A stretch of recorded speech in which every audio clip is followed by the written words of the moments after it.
Hello everyone, कैसे हैं आप सब लोग। मैं सुमिता, मेरे यूट्यूब चैनल पर आपका स्वागत है।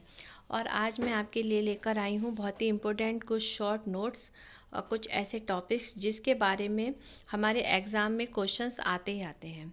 तो चलिए स्टार्ट करते हैं आज के टॉपिक्स। सबसे पहला है हमारा राष्ट्रीय पाठ्यचर्या की रूपरेखा 2005। इसमें क्या क्या बताया है उद्देश्य। एनसीएफ 2005 भारत में स्कूलों के लिए पाठ्यक्रम, पाठ्यपुस्तकों और शिक्षण प्रथाओं के लिए एक दिशा निर्देश के रूप में कार्य करता है। एनसीएफ 2005 को जो है 22 भाषा में अनुवाद किया गया है। और रटने की विधि यानी कि एनसीएफ 2005 में जो है बच्चों को रटने की जो विधि है उसके लिए मना किया गया है। बच्चे को किसी भी तरीके से कोई भी सब्जेक्ट, कोई भी विषय रटाना नहीं है, उसको समझाना है। ठीक है, तो इसके बारे में बताया है। स्कूल को जो है उसके बाहरी जीवन यानी कि ज्ञान से जोड़ना है। बच्चे को स्कूल तक ही सीमित नहीं रखना है, उसके बाहरी ज्ञान से उसको जोड़ना है। पाठ्यचर्या, पाठ्यपुस्तक केंद्रित न होकर बच्चों के चहुमुखी विकास की ओर उन्मुख हो। परीक्षा को अपेक्षाकृत अधिक लचीला बनाना व कक्षा की गतिविधियों से जोड़ना। नेक्स्ट है हमारा यशपाल समिति रिपोर्ट। इस कमेटी का गठन जो है 1992 में हुआ था और इस कमेटी के अध्यक्ष जो हैं वह प्रोफेसर यशपाल थे। इस कमेटी के जो हैं समिति के उद्देश्य क्या क्या हैं। इसमें जो है शिक्षा के सभी स्तरों पर विद्यार्थियों, विशेषतः छोटी कक्षाओं के विद्यार्थियों पर पढ़ाई के दौरान पढ़ने वाले बोझ को कम किया जाए, साथ ही शिक्षा की गुणवत्ता में कैसे सुधार लाया जाए, इसके बारे में समिति का ये मुख्य उद्देश्य रहा है। तो इसका जो यशपाल समिति का जो टाइटल है इसको याद रखिएगा, ये आता है, इसका टाइटल है शिक्षा बिना बोझ के, लर्निंग विदाउट बर्डन।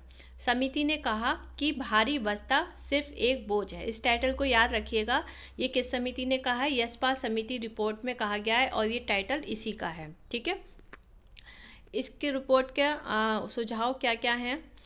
पब्लिक स्कूलों की प्राथमिक कक्षा में बच्चों के स्कूल बस्ते का औसतन हर 4 किलोग्राम के लगभग हो।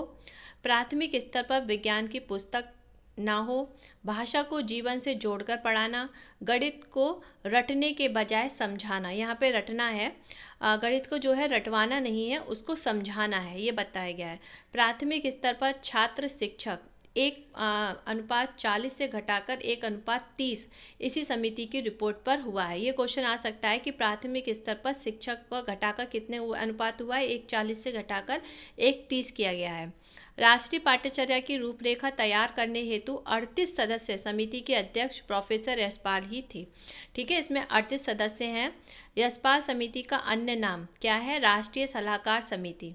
ज्ञान विस्फोटक की अवधारणा यशपाल समिति की ही एक समृद्ध है। अब यहाँ पे क्वेश्चंस काफ़ी बन जाते हैं क्योंकि शॉर्ट नोट्स हैं। तो इसमें कितने सदस्य हैं, ये है इस समिति के कमेटी के प्रोफेसर अध्यक्ष कौन है, यशपाल हैं। इसका अन्य नाम क्या है, इसके बारे में है। तो इन सबको आप देख लीजिएगा, याद कर लीजिएगा। नेक्स्ट है हमारा राष्ट्रीय ज्ञान आयोग। राष्ट्रीय ज्ञान आयोग क्या है, राष्ट्रीय ज्ञान आयोग 2009 से 2006 से 9, जिसे अंग्रेजी भाषा में नेशनल नॉलेज कमीशन कहा जाता है।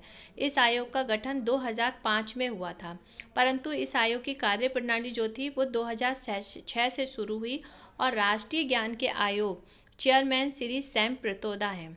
ठीक है, इस आयोग में अध्यक्ष पित्रोदा के अतिरिक्त देश के जाने माने 7 विशेषज्ञ सदस्य और थे और इस आयोग ने अपना कार्य 2006 में शुरू किया। इसके कार्य क्या हैं, कृषि और उद्योग में ज्ञान के प्रयोगों को बढ़ावा देना, विज्ञान और प्रौद्योगिकी प्रयोगशाला में ज्ञान के सृजन को बढ़ावा देना, 21वीं शताब्दी की ज्ञान की चुनौतियों का सामना करने के लिए शैक्षिक प्रणाली में नवीन ज्ञान का निर्माण करना। राष्ट्रीय ज्ञान आयोग की मुख्य सिफारिशें क्या क्या थी। आयोग स्कूली शिक्षा को 2 वर्गों में विभाजित करता है। एक पहला आपका प्रारंभिक, दूसरा माध्यमिक। शुरुआत से ही अंग्रेजी पर बल दिया जाना चाहिए। इसमें बताया गया था स्कूल में सामाजिक सेमिनारों का आयोजन करना। तीसरी कक्षा से एक विषय अंग्रेजी में पढ़ाया जाना।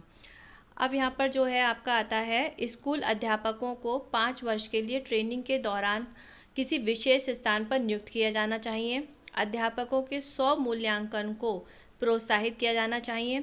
उच्च शिक्षा में कोर्स क्रेडिट प्रणाली अपनाई जानी चाहिए। देश में लगभग 15 से विश्वविद्यालय होने चाहिए। उच्च शिक्षा देने वाले 50 राष्ट्रीय विश्वविद्यालय खोले जाने चाहिए। प्राइवेट स्कूलों के शिक्षकों के प्रशिक्षण के लिए उचित नीति नियमों का निर्माण किया जाना चाहिए। अध्यापकों के विचारों एवं उनको अनुभव प्रदान कराने के लिए एक ऑनलाइन पोर्टल की व्यवस्था करनी चाहिए। ये थे आज के कुछ इम्पोर्टेंट टॉपिक्स के शॉर्ट नोट्स जो कि हमारे आने वाली यूजीसी नेट एजुकेशन के लिए बहुत ही इम्पोर्टेंट है। वीडियो आपको अच्छा लगा हो तो सब्सक्राइब करना, शेयर करना और कमेंट बॉक्स में मुझे बताना कि कैसा लगा, और लाइक भी कर देना। तब तक के लिए मिलते हैं नए नेक्स्ट टॉपिक के साथ। तब तक के लिए बाय बाय।